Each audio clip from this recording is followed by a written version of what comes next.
Ya? Iya, Pak. Iya, sama-sama. Makasih semua. Iya. Kita tahu di saya tuh?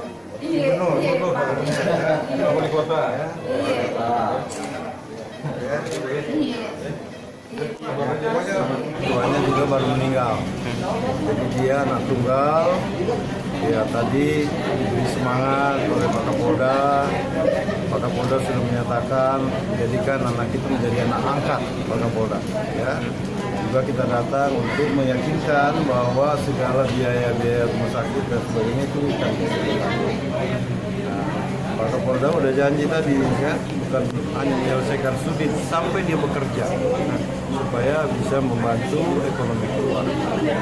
Jadi saya kira ini wujud kepedulian kita semua ya, dan saya kira ini juga himbauan kepada kita semua, kita jaga Sulsel, kita jaga bersama ya. Kalau bisa kita sudah akhiri semua unjuk-unjuk rasa, kita rubah menjadi dialog, kita dialogis.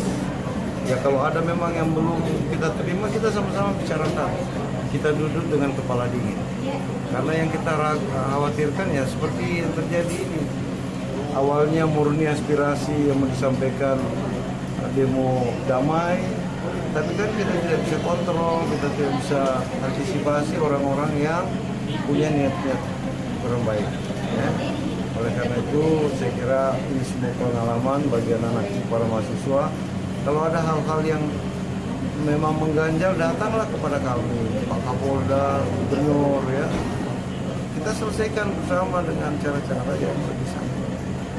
Pak Gubernur, kita masih akan ada gelombang demokrasi demo di hari Senin, Selasa.